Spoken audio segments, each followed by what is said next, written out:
All right, I might kick off, everybody. I think we've got a few people on the line. My name's Michelle Wood. I'm the CEO of Gippsland Critical Minerals. Thank you to everyone for coming along today to our webinar, which is really a bit of a Ask the Expert session and an update on our scoping requirements. Before I kick off, I want to acknowledge the Gunai people as the traditional owners of the land and pay my respects to the elders past, present, and future, and recognise their enduring connection to land, waters, culture and community.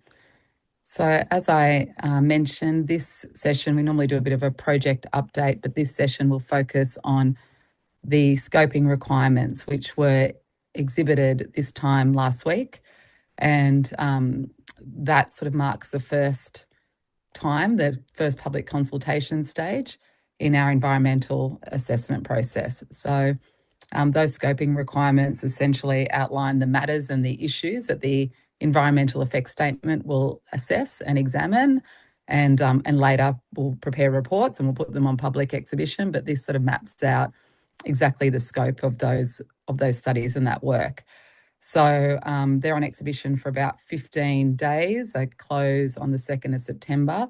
I'll ask Brian from AECOM to do a little bit of an explanation about the process itself, but just, to frame it up, essentially one of the things that we've heard through our ongoing community consultation is that when the time came to talk about the scope of the studies, that the community would appreciate the opportunity to speak to some of the experts about the work that they're going to undertake.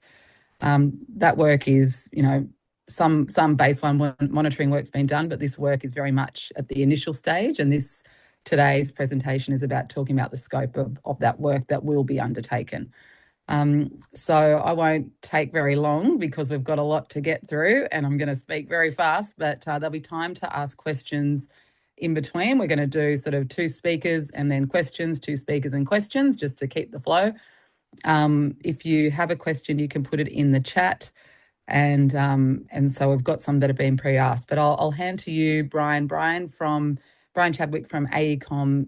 AECOM are our lead environmental consultant. So I'll hand to you, Brian, just maybe intro yourself and talk a little bit about the process for draft scoping requirements. Thanks, Michelle. Can everyone hear me clearly? Yep.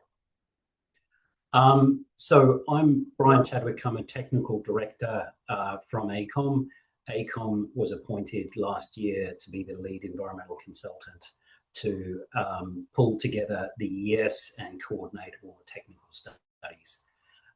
So very, very quickly, in terms of where we're at with the EES, as everyone's probably aware, the Minister made a decision that this project would require an environmental effects statement.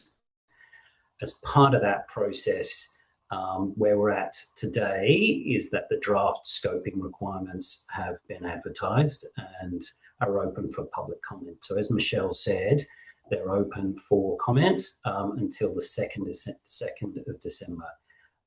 What you can see in front of you is a snapshot from the website, from Department of Transport and Planning's website, where the scoping requirements are posted, and there's details in terms of how you put a submission in. Very briefly, the scoping requirements are a really critical step in terms of the EES process. They essentially frame the terms of reference for what we need to do to pull together the EES, the environmental effects statement. It's essentially the terms of reference. It outlines, the documentation and the assessments that are required. Essentially, the final scoping requirements will form the document in terms of what we need to meet what's called adequacy. And once we get to adequacy, it's a process of the Minister then authorising us to exhibit. So we can't go on exhibition. We can't finish the ES until we meet these final scoping requirements. So it is an important step, and it's important that the community are aware of the importance of this and can give feedback where they see fit. I think the other thing to highlight here is that obviously this process for community and individuals to provide feedback isn't the only only mechanism. There obviously is a whole series of community events, tools that will be used to engage and inform. The community consultation plan is up on GCM's website, and that outlines a lot more details in terms of how and where and in what form GCM will engage and, as I said, inform in terms of the process. But these scoping requirements are a really critical step. Thanks, Michelle.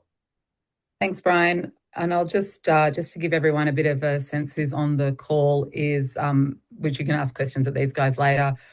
We've got from GCM, Stefan Walmeren's our technical director, and Alison Heskey, our project manager, and Mick Harrington, who runs our community engagement program in East Gippsland. Rob and Asher from the Department of Transport and Planning's Impact Assessment Unit. And when we've obviously got all of our experts, who you can see here, Darren Billingsley from DBH Radiation, David Rawlings from AECOM will speak about air quality, Ben Hughes from Water Technology will speak about surface water, Glenn Weston from Public Place about social impact, and George Rowe from AECOM on noise. Well, at the end, we'll be able to, you can ask questions of any of those guys. So I just wanted to let everyone know that's who's on the line. So I'll hand over to you, Darren. I think you're first up. Sorry, let me get my audio on. Thanks, Michelle. Okay, so hopefully everyone can hear me. Welcome, everyone. Good afternoon. My name's Darren Billingsley. I'm from DBH Radiation. And basically, I'm involved with the EES process of this project. If someone would like to go to the next slide, scroll, would be great. Okay, so who are we? Who am I? So basically, I'm from a company called DBH Radiation Solutions. Essentially, it's me, and commenced in 2021. But I've got about 40 years' experience in radiation protection, working in mining industry and the industrial area, environmental radiation. And I've got RPAB accreditation, which is basically I'm a certified radiation safety advisor. There's probably about 40 of those in Australia, and there's probably about 6 or 10 that have got expertise in mining and norm in Australia. I undertook the 2018 impact assessment, so the baseline set monitoring plus also the impact assessment back then. Okay, if you'd like to scroll on, yep. So essentially the scope of my work, what it will involve is essentially assessing potential radiation impacts, the project, including looking at baseline conditions or existing conditions, and the relevant receptor locations where there could be an impact. Looking at predicted radiation levels for the proposed operations, making sure, having a look at which regulatory requirements there are from a radiation perspective and making sure everyone complies. Develop appropriate mitigation measures for each stage and phase of the mine, so talking about mitigations that will apply. And also scoping preparation of various radiation management plans. So I'll come to that a bit later on in another slide, what we'll be doing there. So, yep, I'd like to scroll on. Okay, so basically, it's just some key dot points here in terms of the methodology, and what I'll be doing is firstly looking at assessment of existing conditions, going all the way back to 2017. So we've already collected quite a bit of data historically for gamma and radiation or terrestrial radiation, for dust, radon, water, etc. So using all of that data, but also building on it. Okay, so there's quite a bit of historical data, but also there's been a bit of data collected since then. Looking at the impacts that's the members of the public. So assessing impacts from operational, while the mine's operating, but also post-rehabilitation. So what impacts are there going to be after the mining void's been rehabilitated? And looking at all the potential pathways, so looking at airborne dust, radon gas is a radioactive gas, looking at vegetable and livestock consumption, looking at dust ingestion, so directly swallowing or eating the dust. Not that we'll do that on purpose, but inadvertently, and tank rainwater. So they're all the pathways that will be looked at. Also looking at the non-human biota impact assessment, so impacts to flora and fauna in the areas as a result of operations. Looking at transport impacts, all the way from site and the Fernbank rail siding, but also all the way down to the port, the transport, and even at the port and before it gets unloaded onto a boat. So we'll be looking at all of that. And the approach taken is we look at very conservative air quality conditions, because that's going to be the main factor for a lot of these impacts, is the dust or potential resuspended radioactive material. So we use very conservative air quality conditions to come up with those potential impacts. Okay, next slide. Okay, so, and part of this is looking at the existing conditions. So we look at things like the gamma terrestrial ground levels. So basically do measurements 1 metre off the ground across the mining area, but also the general project and study area, and outside of that as well. Looking at airborne dust radioactivity. So basically look at general airborne dust, but also the radioactive component. And a bit of that has occurred for the demonstration pit, which I'll come to shortly. Looking at ambient radon concentration, so airborne radon, surface waters, radioactivity in surface waters, so Mitchell River, dams, etc., and other surface body waters. Looking at groundwater, and also the natural radioactivity in crops. So that's a little bit different, and I'll come to that again probably in a moment. The main thing is with the existing conditions is we've got a fair bit of data. We collected a fair bit of data historically, but it's building on that data set. So adding to it based on project changes, but also, you know, taking on feedback from the last EES. Okay, next slide. Okay, so this is essentially what's new, what's changed, and what we're doing compared to the last EES. So basically, trying to clarify or communicate very clearly on the existing conditions. So what are the baseline radioactivity conditions and levels in the area, in the general area? We're looking at, we're doing assessment of the horticultural region and also livestock. So basically sampling of vegetables and soils in the horticultural area and having them analysed for radioactivity to look at uptakes in vegetables. And that's important for assessing doses and exposures. We're actually modelling the radon gas. So last time we just basically used worst case to look about radon exposures. But now what we're doing is we're actually modelling it with the assistance of the air quality team to see what actual potential doses can be. Transport is modified to include the Fernbank rail siding, so we're looking at that. Obviously, there's a few things changed now with the transport setup, so we're looking at that. Expansion of the non-human biota impacts to include local species. So again, previously it just looked at default species, but now we're looking at the local flora fauna. And the demonstration pit, which is pretty important. So we're basically, there's a demonstration pit, you're probably aware, that's been run, and that's been treated like a whole individual new project. And we've been looking at assessing radiation impacts on site, occupational, but also environmental. So having, you can see in the little map here, there's weather stations all around, there's dust stations, radon we're measuring, plus also on-site air monitoring, looking at air quality directly downwind of mining, processing, right at the source to see if there's any airborne dust there. So that's been a really useful exercise to do that.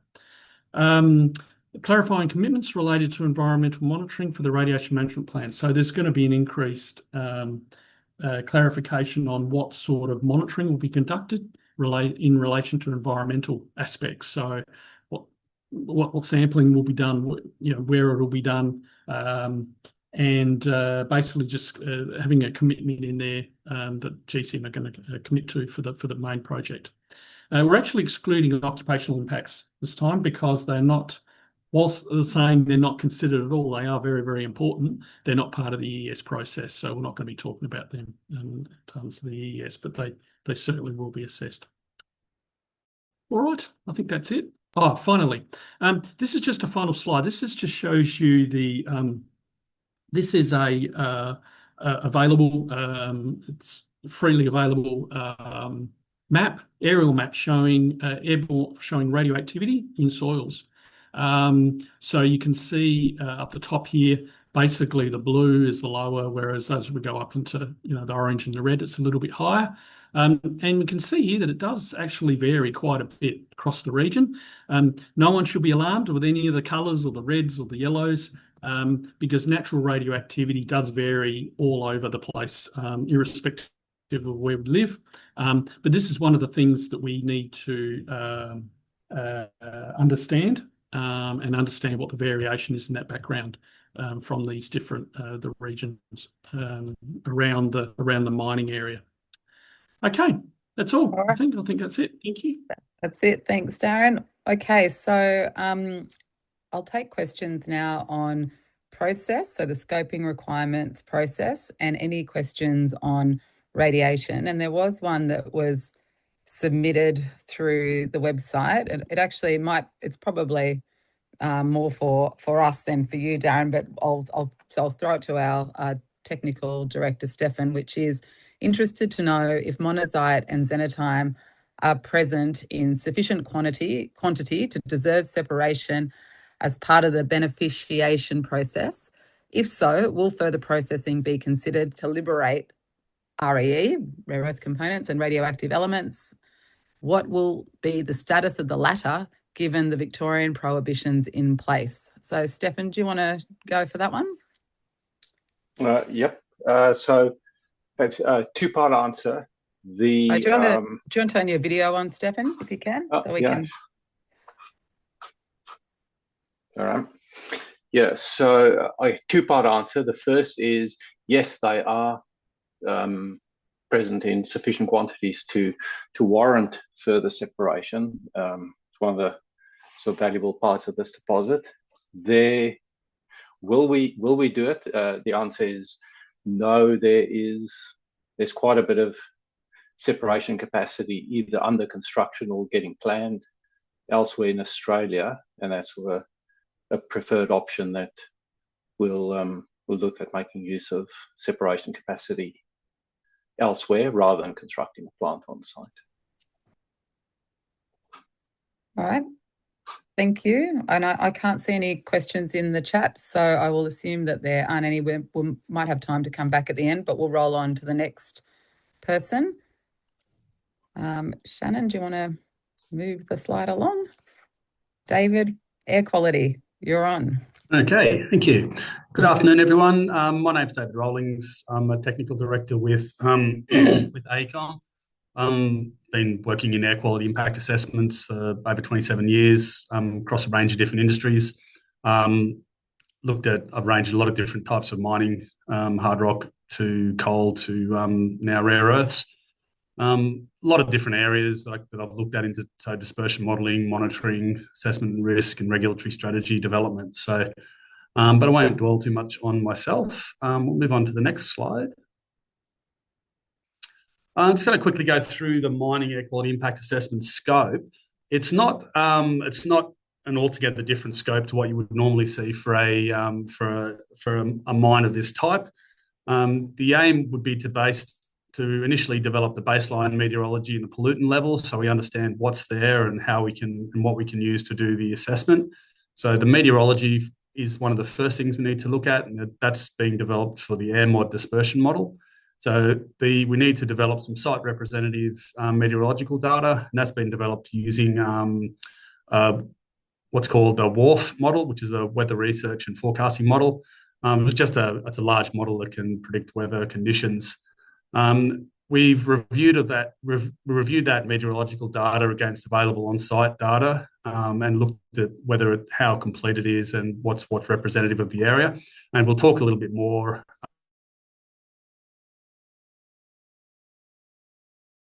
about what we found in later slides. Particulates, respiratory silica, heavy metals, and radionuclides. So the intent here is to develop a background data set that can sort of give us a bit of an idea of what's there now. And so when we do impact assessments, we need to consider the cumulative impacts of a development. And that cumulative impact means the contribution from a development along with the existing air pollution levels in the actual area. So we've looked at the particulate data, we've looked at the respiratory silica data, heavy metals and radionuclides, and so that we've got good background data for that, which we'll talk about in a little bit as well. So moving on to the next slide.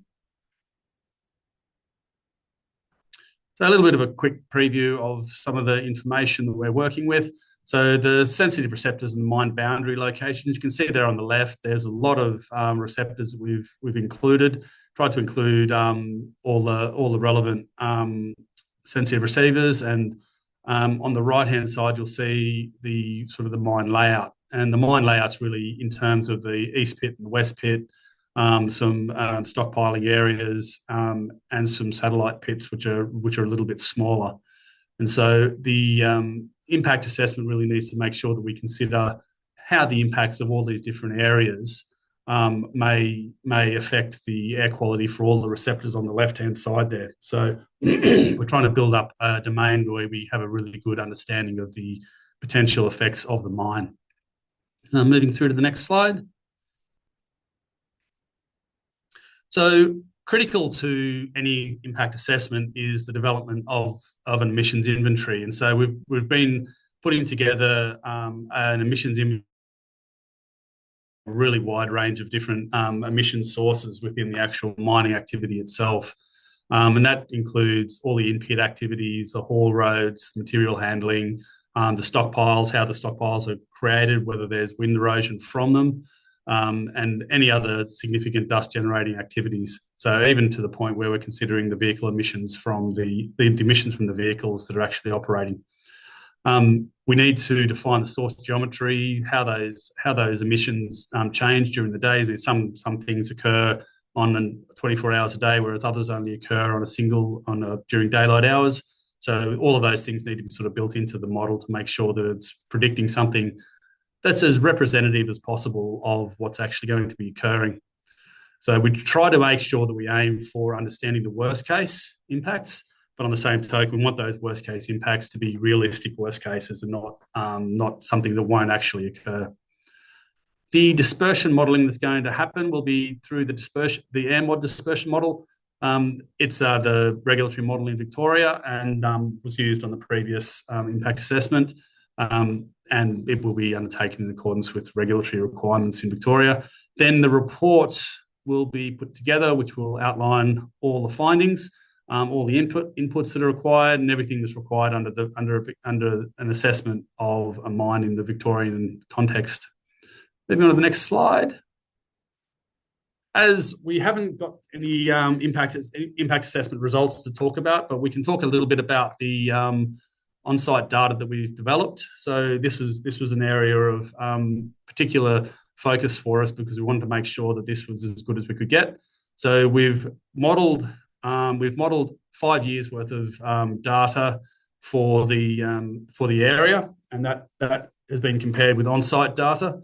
There was some concern in the previous EES about the on-site data, whether it was producing data that was a little bit low from a wind speed perspective.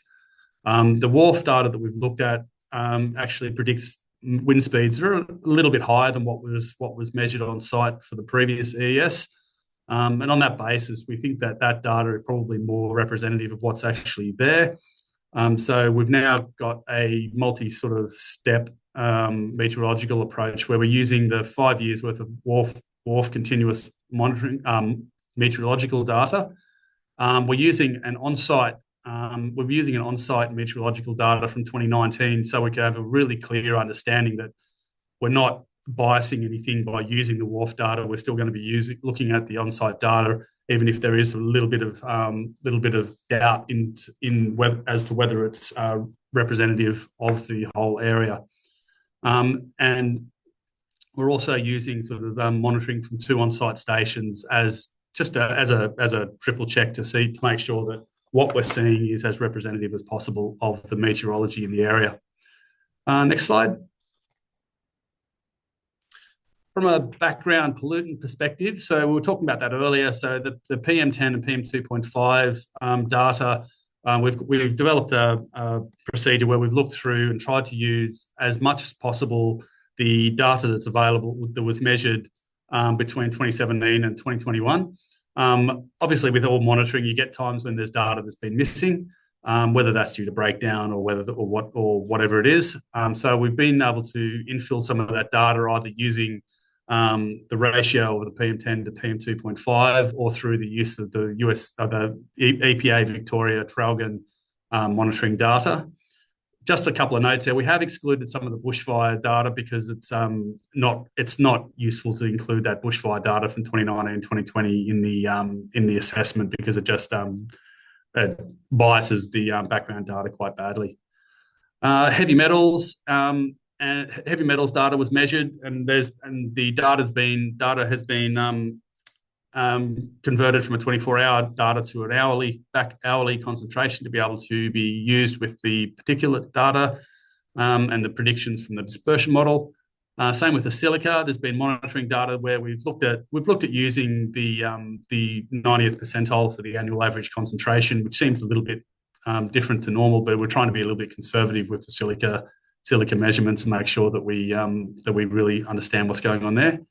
And deposited dust is using local verified data there to make sure that it's as representative as possible. So there's a fairly strong data set that we have now for the existing environment. We're very confident in the meteorological data that's being used, and so the next step here is to get all that data, put it into the model, and understand what the predicted impacts are.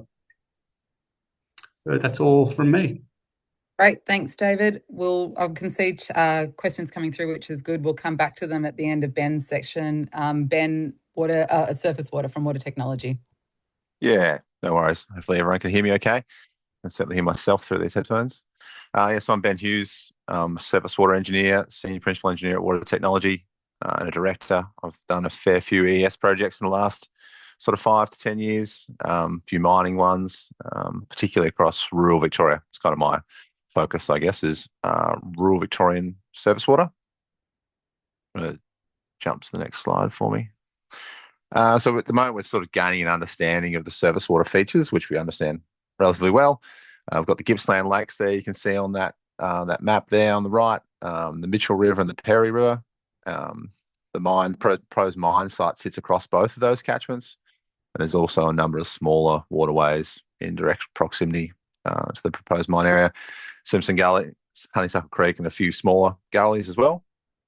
And the surface water impact assessment is sort of framed around 3 key technical areas, which are flooding, water quantity, so that's like a water availability, and water quality. And each of those have separate distinct features that we need to assess. So flooding, for example, is like a large rainfall event of a large flood magnitude, I guess, whereas water quantity is more of a low flows. So how will the mine impact flow within the gullies when we take part of that catchment away, because the intent is for the mine to hold all the surface water within it. And then water quality is the third one there. And water quality, there's no really expected impacts to water quality because we're going to be retaining all that water on site. So we're developing a baseline understanding of the water quality in the receiving waterways. So I might jump to the next slide, which should show a close perspective there. Yeah, there we go. So you can see all those smaller gullies and the mine footprint and how it occupies the upper catchment.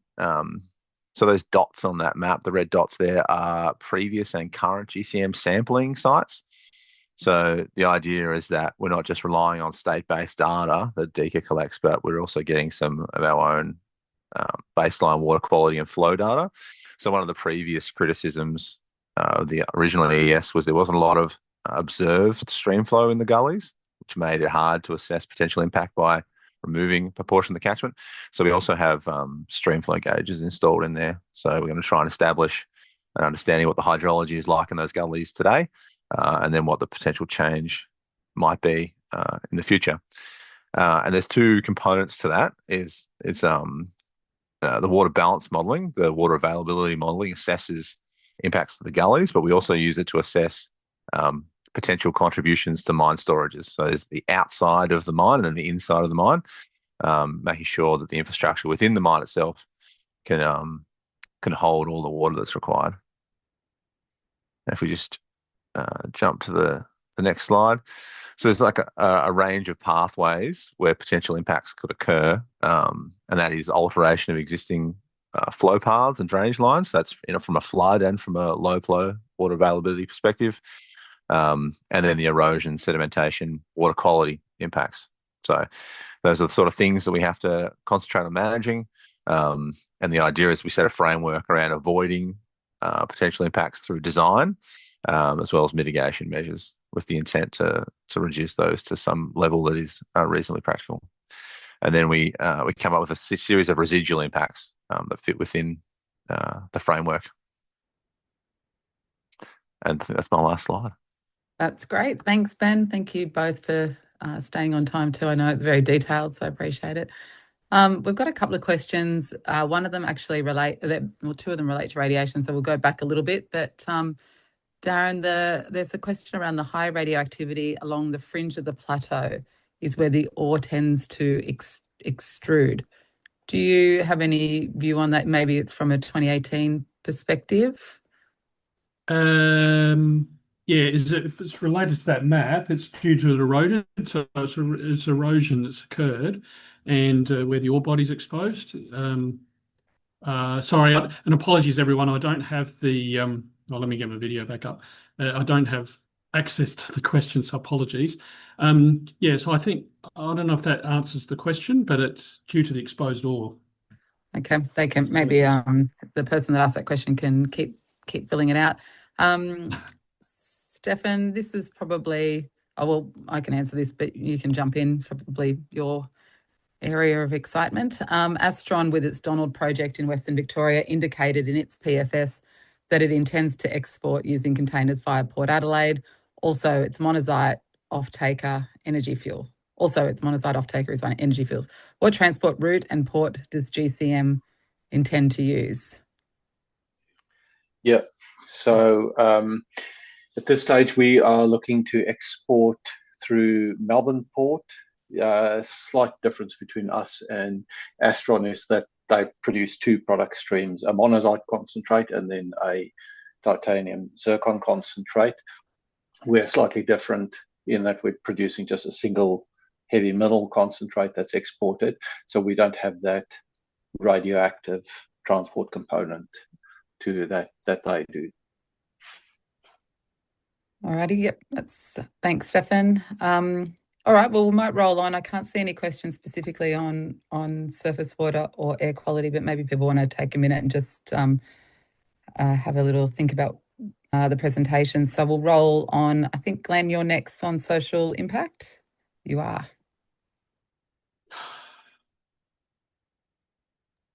That was a big sigh, Glenn. I can't see that you're off mute, Glenn.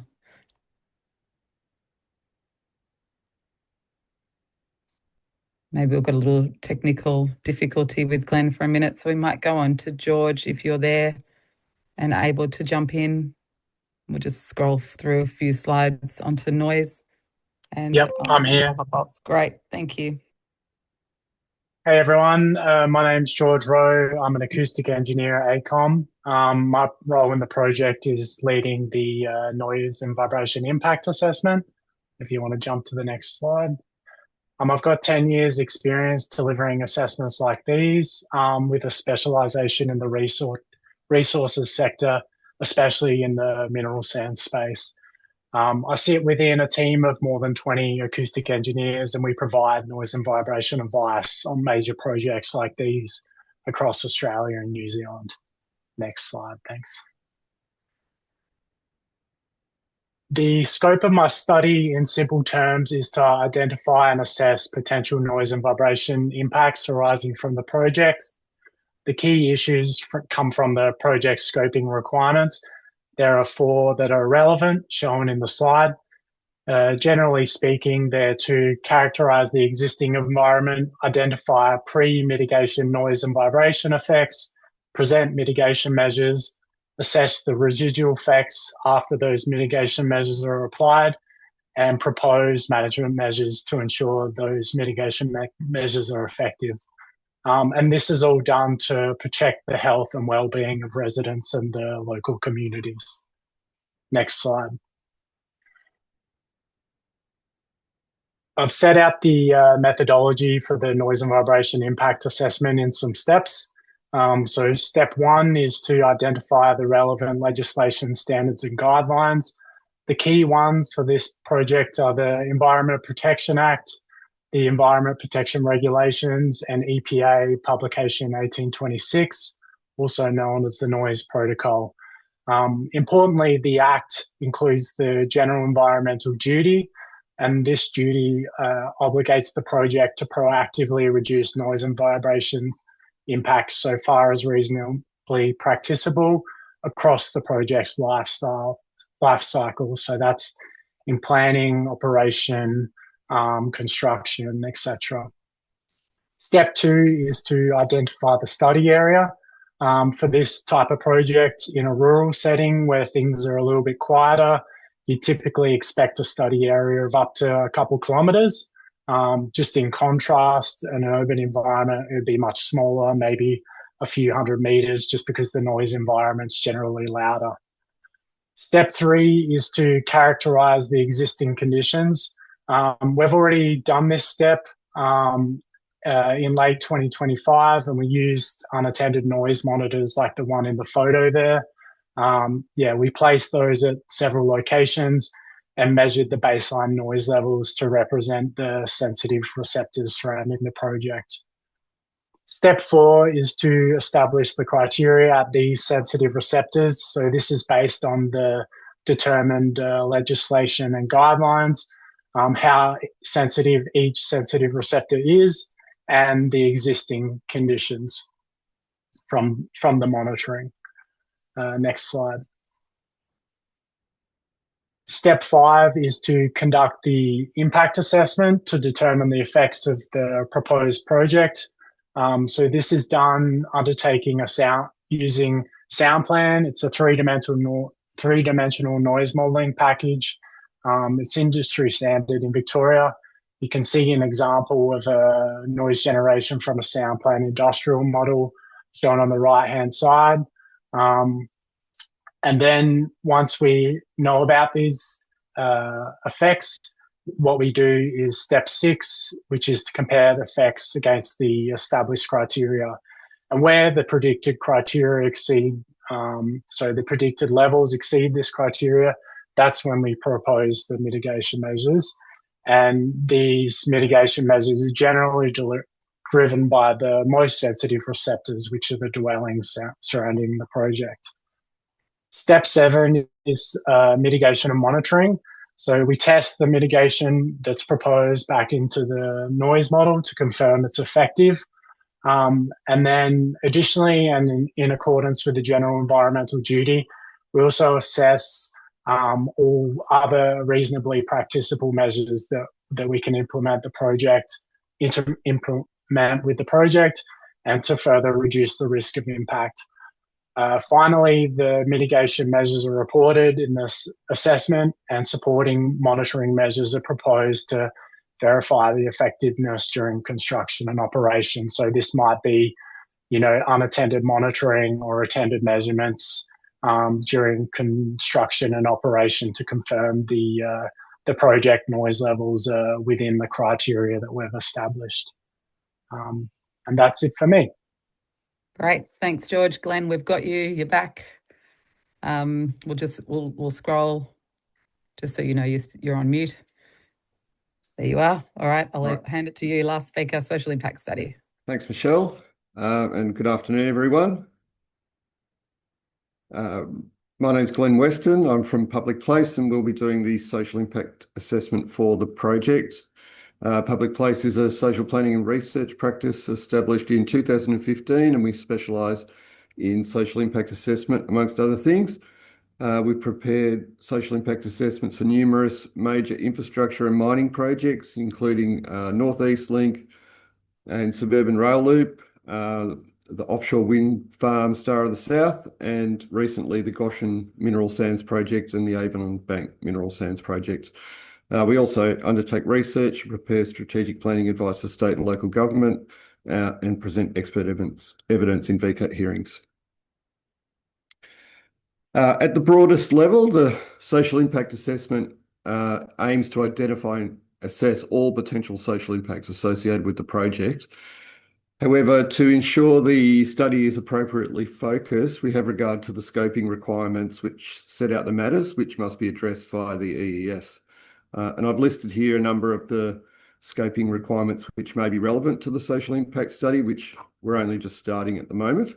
It's probably worth noting that the scoping requirements explicitly refer to effects on social cohesion and health and well-being of communities in the vicinity of the project, and also the potential for reduced access to things like farmland, businesses, social networks, community facilities, and the Mitchell River National Park. Thanks, Michelle. When we're undertaking a social impact assessment, we rely on a number of concepts and processes. Probably the most important concept is the distinction between a social effect and a social impact. As you'll see there, we define a social effect as an objectively verifiable change to the social profile of a community or the resources it relies on, whereas a social impact is the experience, whether that be positive or negative, of a social effect by individuals or groups. And those individuals and groups are termed the social receptors. For this project, it's likely that the impact pathways we'll focus on will be changes to land use, amenity and character and impacts arising because of that, and also changes to the social profile of the community that arise due to the influx of workers to the region. The data collection techniques we'll use, at this stage we're intending to interview nearby residents. We'll be taking an intercept survey of users of Mitchell River National Park, as well as conducting interviews with local government and service providers, community and sporting organisations. We will attend and already have attended community consultation events organised by GCM as an observer, and we're also undertaking an audit of accommodation suitable for workers in the region. Thanks, Michelle. In terms of the study area for the SIA, there'll be two sort of scales of work. One will be a local focus, where we'll be looking at the physical effects of the project and how these influence the use and enjoyment of community resources. But also we need to consider all locations where mine employees may choose to live. You'll see from the map there, there's quite a broad area which is accessible to the project for potential workers. The red line there just signifies the 1 hour drive catchment from the project, and all those towns that are within that drive catchment are potential locations where workers may choose to live. So we'll be just studying the supply of and demand for accommodation in that area. Excellent. All right. Thank you, Glenn.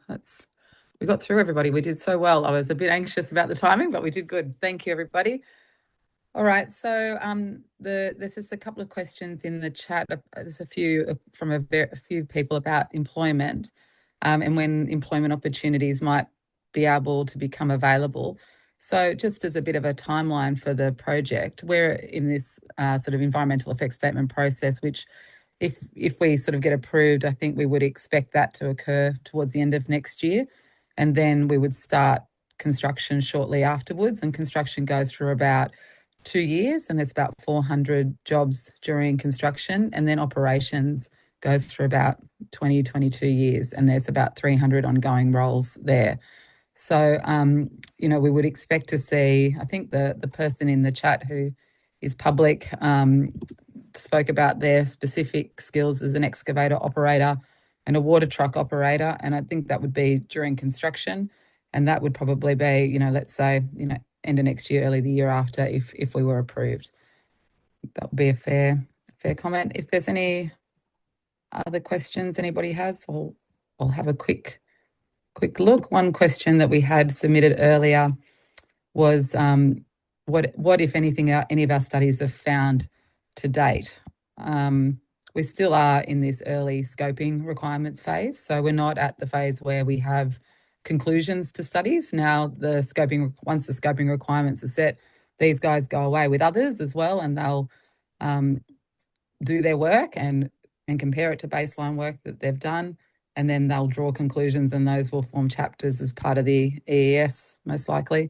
And then they'll go, and that's when they'll talk about their conclusions to their studies. But does anybody, I don't know if there's anyone that wants to add anything about their process or their timing in that way. Maybe, Brian, do you want to speak a little bit just about the overall timing of the EES or the studies and when they're available? Thanks, as Michelle. findings, if you like. Yep. Yeah, no, thanks, Michelle. As you indicated, we obviously have started the majority of studies in terms of establishing existing conditions, background conditions, so they are well advanced. In terms of preparing the impact assessments, they have to varying degrees commenced as well. In terms of engagement and informing the community, that will be progressively from the latter half of this year and early next.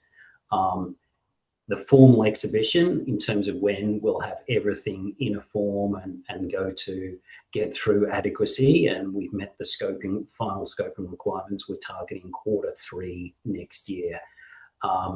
That's a target. It's based on a schedule that we've assumed between now and then, and we'll obviously continue to inform the community as well as everybody else in terms of that, how that's progressing, and give a much firmer date for exhibition over the next 6 months. But Q3, Michelle, that's the target date for exhibition in terms of when all this will be pulled together. Thanks, Brian. We just had another question come through. I don't know if I can answer this. Mick, you might want to as well. Glenn, you might have a view. What are the main concerns that are being raised during your community engagement?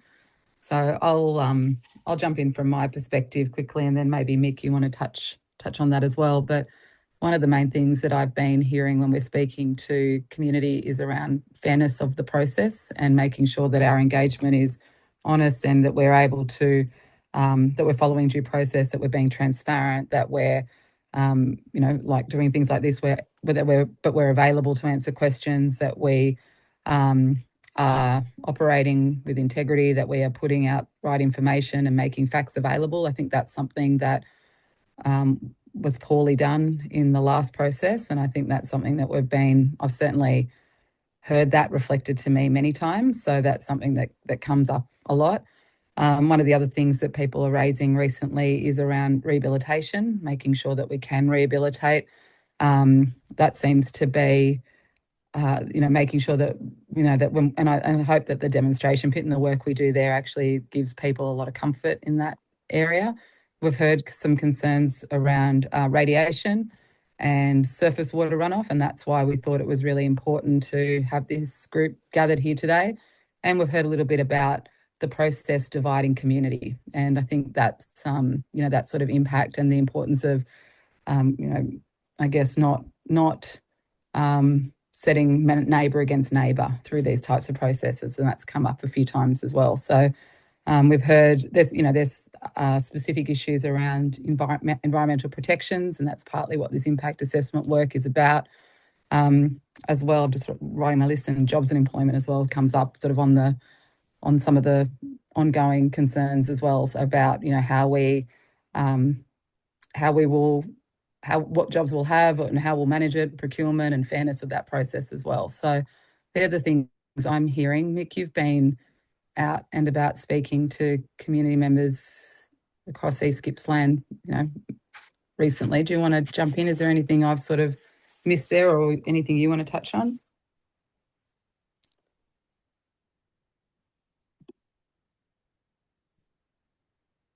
I can't hear you. Do you want to try again? No, that's all right. We'll come back to you. There's another question. We can come back, Mick. Glenn, sorry, do you want to jump in there? I shouldn't talk the yeah, whole look, time. we're at the early stages, but I have attended one session, and it was quite clear that people wanted to ensure that the amenity and character of what has historically been an agricultural area can be sufficiently well protected. And then the other main issue is around employment. So there's the positive side is how do we ensure that local people benefit from the project through employment and training? And then potentially a negative side is if workers do enter the region, how are they going to be housed, and will that affect access to housing for local people? They're the main two issues. And you're looking at that as a separate stream of work, aren't you? Yeah. Yep, that's correct. So, Michelle, can you hear me now? Gotcha. Go for it. Okay, beautiful. So I just wanted to say thanks. I think you've pretty much nailed it there, Michelle. But also something that I'm hearing a lot on the ground is a little bit to do with what Glenn just said, and it's ensuring that the roles are available for locals, and that any benefits do flow to our community, and ensuring that it's not a FIFO project, but that it is drive in, drive out, and locals have a real crack at working on the project. All right, good one. Thanks, Mick. Okay, one question that's come up. During the CalBar EES preparation, consultants prepared a succession of drafts which were reviewed by CalBar before the final EES. Will this be the case with GCM? We'll definitely be reading the studies. I think that's what that question gets to. Maybe, Brian, do you want to talk about the review process? And maybe that question's getting to what degree are the experts, consultants' reports independent of GCM, or to what degree does GCM influence outcomes or something like that? And maybe you want to talk about AECOM's role in pulling that together, or any of the experts want to jump in about their level of independence, perhaps. I think that might be what it's sort of getting to. Yeah. In terms of the preparation of the impact assessments, there's obviously a process for each of the organisations, the specialists that are preparing it. They draft them. They obviously do their own internal reviews. There is a process with GCM for them to be reviewed in terms of its consistency and that the understanding in terms of the project is correct.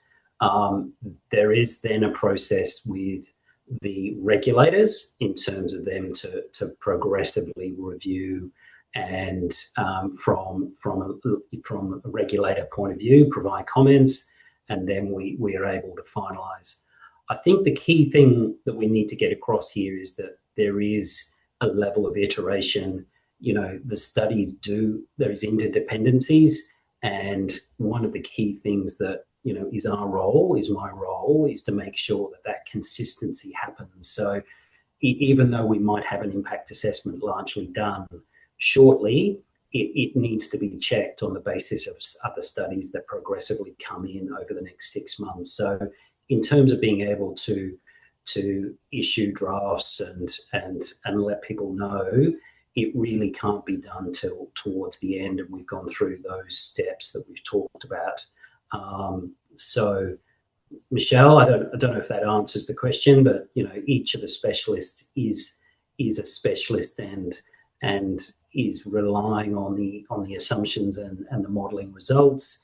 It's not driven by advocating for a position. It is based on the information and the existing conditions that have been defined, and the regulators progressively will review that and get to a level that they're accepting that the impact assessment is appropriate for that project. Yeah, I think that's helpful. Thanks, Brian. All right, well, we might draw it to a close then. I can't see any more questions that have come in. I'll just flag with everybody here that these experts will be in person in Bairnsdale at the Hub tomorrow afternoon, 5 till 7, and you can book time with them one-on-one and have a more detailed conversation if you'd like. The public submission period for the scoping requirements themselves close on the 2nd of September, and you can jump online, either go to gippslandcriticalminerals.com or the Department of Transport and Planning website to to put your submission in. And if you've got any other questions or any other comments you'd like to make, you can always call us or you can call the department. Their numbers are also on their website. Our numbers are on our website. The door's always open, as we say. And I'm sure I've forgotten something, but I can't remember what it is now. So I'll sign off and thank everybody for participating in the conversation and for asking questions and for really engaging in what we hope is going to be a really rigorous, honest and open process. So thank you.